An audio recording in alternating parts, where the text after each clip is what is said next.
Hello everybody and welcome back to another episode.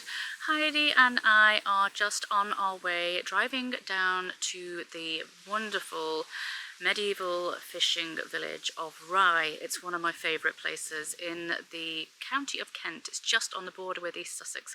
But just to break up the drive, it's been about 4 hours so far, to break up the drive we thought we would stop at a really fabulous National Trust property called Ightham Mote. It's set in a secluded valley here in Kent and it's just a perfectly preserved medieval moated manor house. It's really, really fabulous. I love it here. It dates back over 700 years and previous owners have included medieval knights, a courtier to King Henry VIII, high society Victorians and even an American businessman. So I thought it would be quite interesting to bring you all here to have a look at this lovely old house, take you inside, and we'll have a little rummage around the gardens as well. Heidi's already run ahead and she's gone to try and find the natural play area. So let me show you around here before we head to Rye.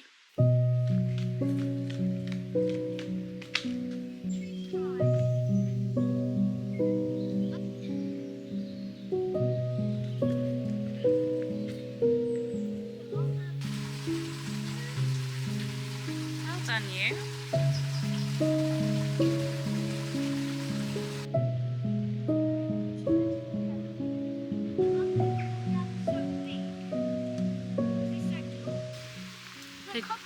They do look like cupcakes. Do you know what flower that is? No. Got some in the garden? Cosmos. Cosmos. I have them in my garden and Animal Crossing. That's right. Buzzie's gone. Let me tell you the story of Ightham Mote. It is generally accepted that the name Ightham dates from the earliest Anglo-Saxon period and was originally Ightham, derived from an early settler of the area with the Saxon name Etta and ham meaning settlement. Mote may refer to the moat which surrounds the manor, or it may equally as well be a derivative of moot, meaning a gathering place. Dating to the 14th century, the house has undergone many alterations over the centuries. It was restored in the late 19th century and extensively repaired in the 1950s. By the 1990s, the ravages of time, acid rain and death watch beetle had taken their toll, and the house was saved from oblivion by a £10 million restoration project undertaken by the National Trust between 1989 and 2002. The manor we see today is arranged as 4 wings around a cobbled courtyard, and the house is approached over a footbridge across the moat. The original 14th century house was composed simply of a great hall with a cluster of other domestic buildings and one bridge giving access on the West Range.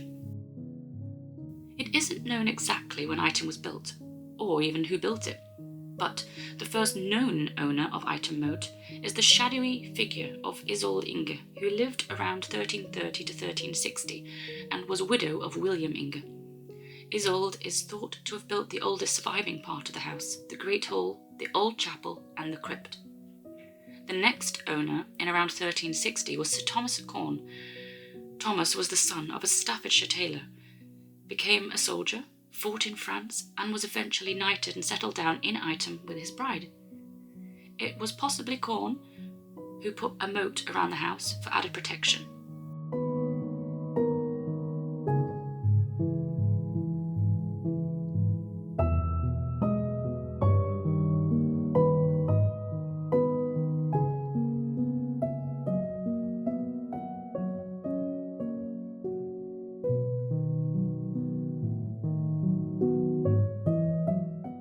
In 1399, Ightham Mote came into the affluent Hort family by marriage and stayed in their hands until 1519.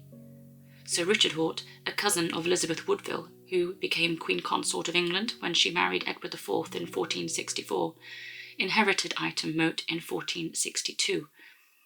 Hort carried out considerable improvements, adding wings which made the house U-shaped.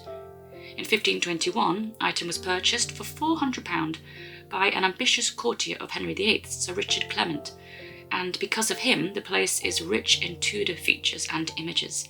It was Clement who added an astounding Tudor chapel with a wooden barrel roof, still painted with the original Tudor roses and symbols representing Catherine of Aragon, Henry VIII's first wife.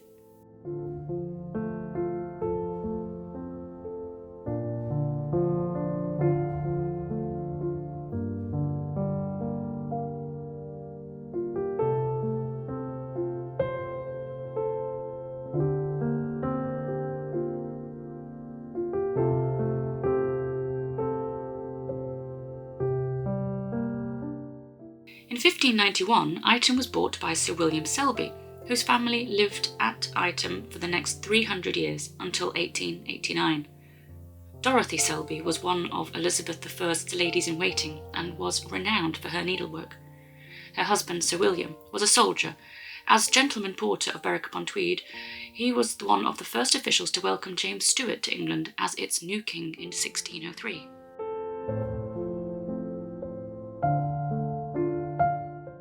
Leaping forward in time, the Selbys seem to have gradually run out of money and, in 1887, rented Ightham Mote to William Jackson Palmer, an American engineer who, among many other achievements, founded the town of Colorado Springs. Eventually, a young man, Thomas Collier Ferguson, bought Ightham Mote for £38,000 from the Selbys. Tragically, his wife died in 1902, but he raised his 6 children and continued to live here until his death in 1951. Collier Ferguson lost a son in each war, and his only surviving heir, his grandson, could not take on the responsibility for such an expensive property. So it was sold to a consortium of local businessmen who hoped to rescue it, but for some reason gave up.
Which brings us to the last private owner of Ightham Mote, and one of my favourite stories about the place. Sometime just after the First World War, a young American, Charles Henry Robinson, of Portland, Maine, was on a cycling tour of Kent when he stumbled upon Ightham Mote and fell in love with the place. He never forgot it, and years later, in 1953, by this time a successful businessman, he was leafing through Country Life magazine when he noticed his dream property up for sale. The version of the story that I like is that he dropped everything, dashed across the pond and made an offer, but got cold feet when he was sailing home on the Queen Mary and wrote to withdraw his offer, then couldn't post the letter because the ship's post office was closed. And so Robinson found himself with a medieval moated manor house plus about 500 acres of land in Kent, the Garden of England. Amazingly, he had always intended to give Ightham Mote to the National Trust. He had written it in his will in 1953. His ashes are buried here. He died in 1985, and in the crypt is a memorial to him inscribed, "A Pilgrim Returned." Charles Henry Robinson was descended from the Pilgrim Fathers, who, for those who don't know, were a group of English settlers who established the first permanent European settlement in New England, Plymouth Colony, in 1620. So what do you think of Ightham Mote? Have you fallen in love with it like I have? Let me know in the comments.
at that sun.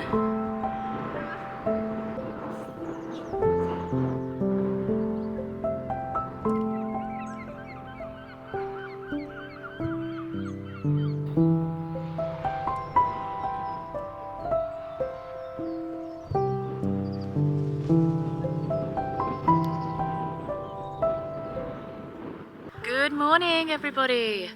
Yesterday we left off at Ightham Mote, didn't we? And then Heidi and I drove to Rye, where we met up with Elaine and checked into our little holiday home. Oh my gosh, wind everywhere. Let's turn this way. So yeah, we checked into our townhouse and met up with Elaine, who has also joined us on this trip. And then we sat down at the bar, had a nice glass of cold rosé out in the evening light, which was so nice, wonderfully warm and relaxing. And we had a view of the old Landgate, which was one of the 4 gates to Rye, and it's the only surviving one actually. It was built in 1329. And so yeah, we sat out, had a nice glass of wine, then we went and got some fish and chips and called it a night. We were in bed for 8:30, and this morning we have been up since 5, had the alarm set for, and we have come to Camber Beach, where we are watching the sunrise.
We had a really nice time at Camber Beach, really lovely, just to sit and enjoy seeing the sun come up in the morning. It was so lovely, really worth the 5 a.m. alarm clock.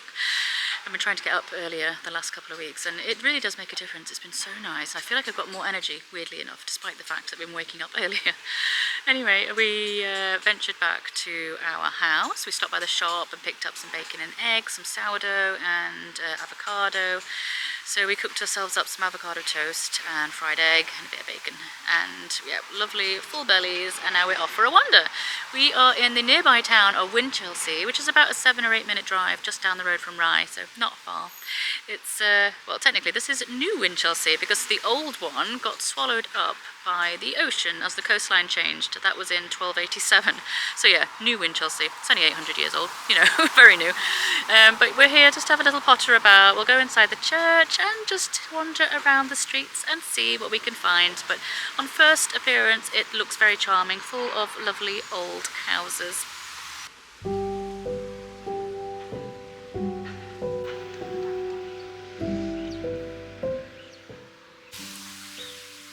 Here in Winchelsea at the church is the grave of Spike Milligan from the Goons.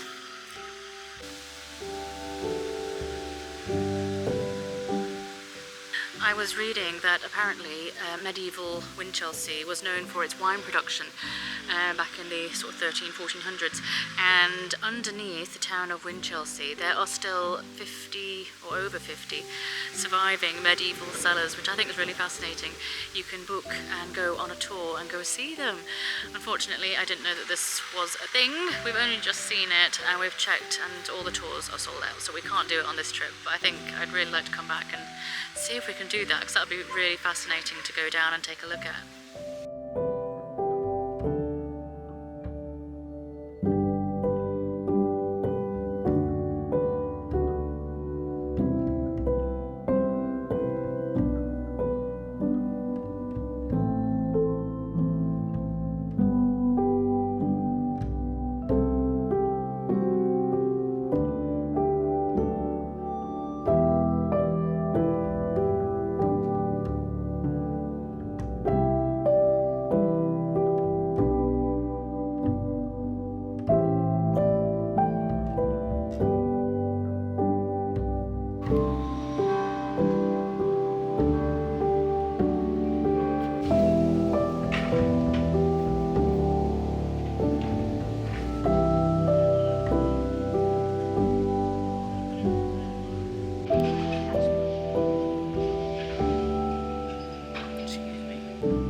It's so peaceful and quiet here. There's only one little shop that I can see and a cafe, and the rest of the town is very quiet. It's built in a grid-style layout, as ordered by Edward I. So it's all built in a square around the church. Is it good? Yeah. Harry's got a nice ice cream.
What, there's a spider over there?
Doesn't it?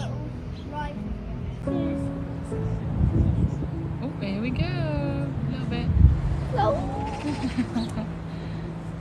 Oh, not enough to turn it properly.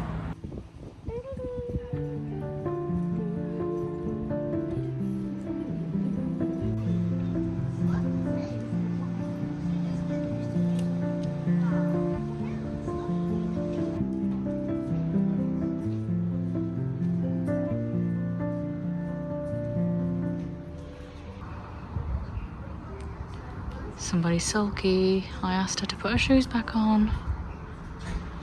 She wants to walk around barefoot on the streets. I don't mind on grass, but not on pavements.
That was good timing. All the girls love Marty.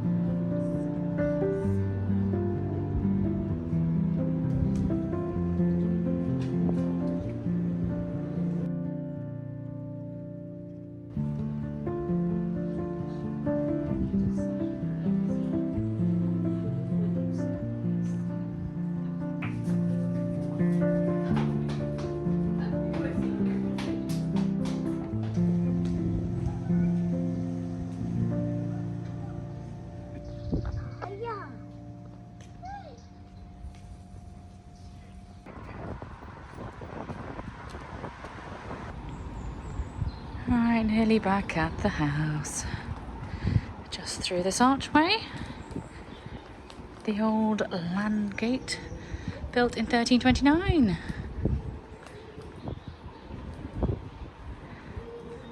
Here we go. Dusk.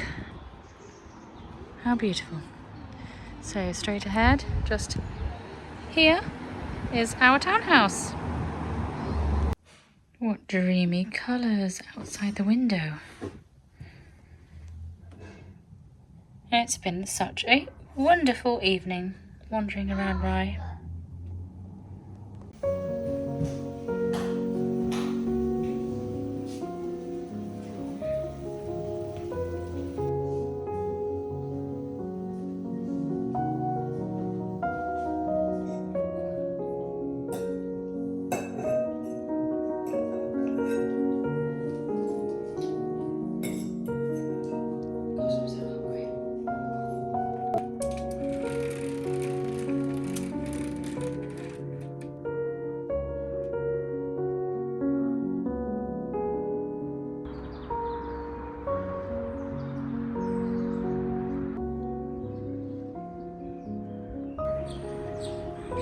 So peaceful out this morning.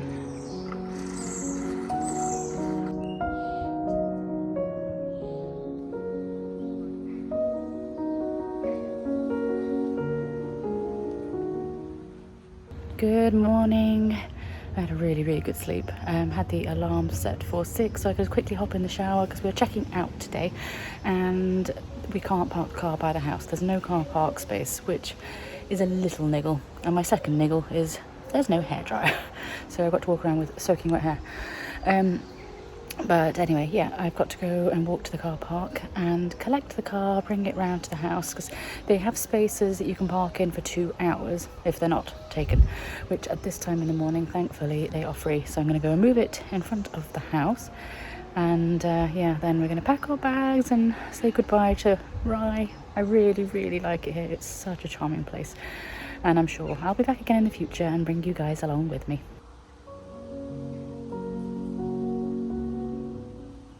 Rye is full of these charming little alleys.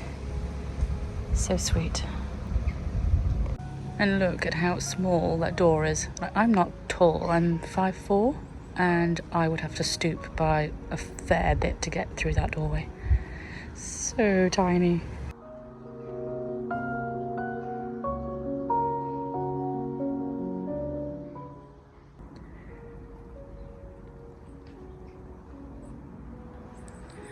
We met the owner of this house in the churchyard yesterday when we were walking through. Heidi and I were looking at a tree and she was telling us that's an American bean tree. So cool because it looks like it's got loads of beans hanging off of it. And I've just seen her again and said good morning. She was out doing her exercise. Such a cute house. I love that she always has bunting outside. I think everything looks so much happier with bunting. And look at this tiny little one, squished between 2 big houses. So this is Church Square. A really pretty part of Rye. One of my favourites, after Mermaid Street, of course. which I am heading to now, so we can go and see some pretty colours in the sky this morning.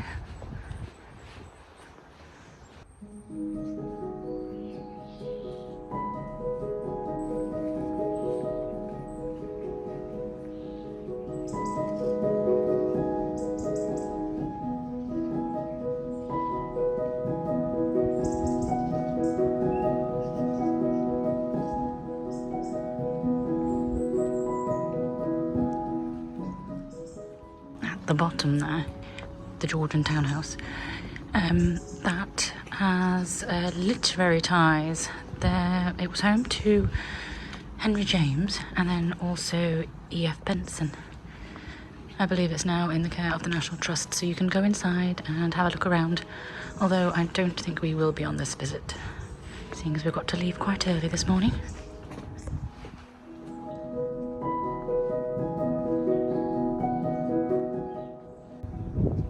As I showed you yesterday, one thing I love about Mermaid Street is all the funny, peculiar names of the houses. So this is the first house, obviously, number 1 at the top of Mermaid Street.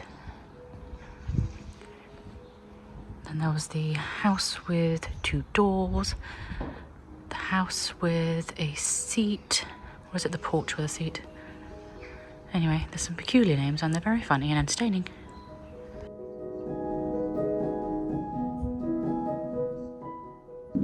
The house opposite, aptly named because Mermaid Street is most famous for the Mermaid Inn, which is just here, where we were last night.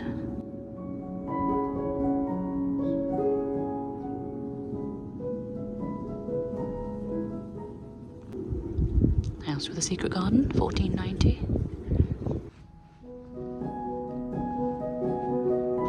Ah, there we are. Yes, it is. House with the seat. Very cute. Anyway, let's get to that car.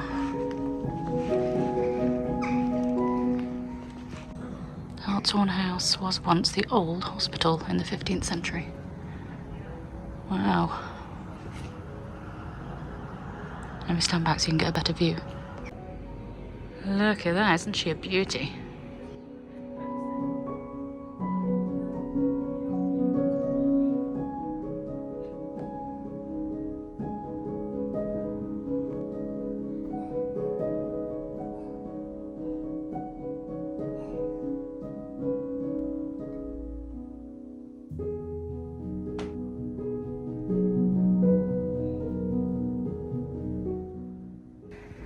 Alright then, goodbye house.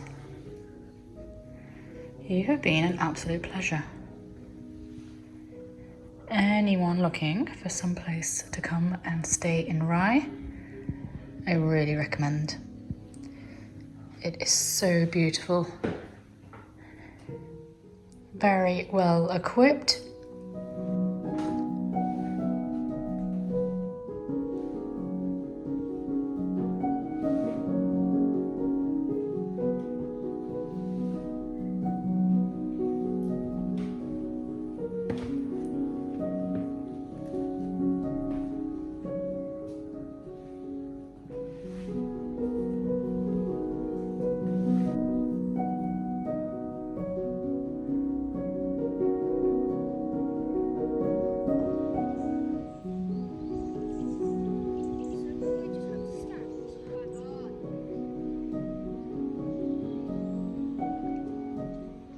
Well, we have left Rye behind and we are making our way home with a little pit stop along the way. We have stopped off at Scotney Castle, which is one of my favourite gardens and National Trust properties in Kent. Whenever we're in this area, I always try and pay a visit because it is just so beautiful. So me and Heidi have come down to my favourite part of the garden, which is where the old manor house was. There's the old house and the new house. The new house is up on the hill at the back there, which you can probably see. And the old house, let me turn the camera around for you. That is the old house.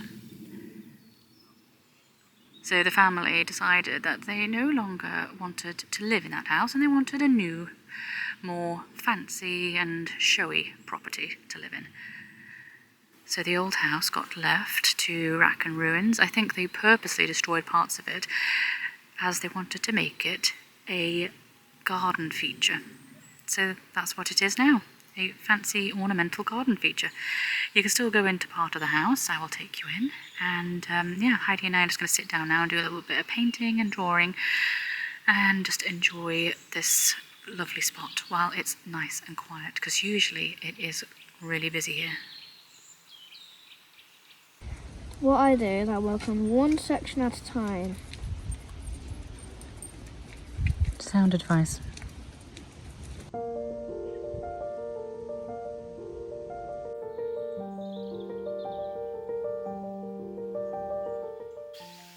So you access the old house over this bridge.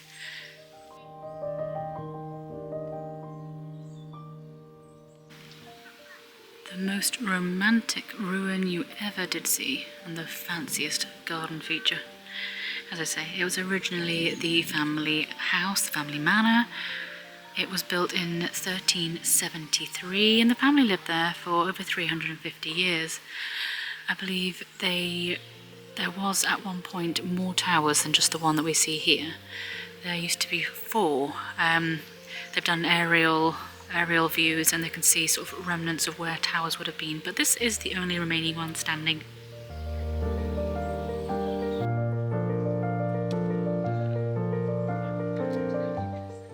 There's a tiny baby fish. I can't see the fishes. I can. Oh yeah. Cute. Oh yeah, there are some small ones too, big ones and small ones. You're Ooh, and a dragonfly. Oh, cute. hello.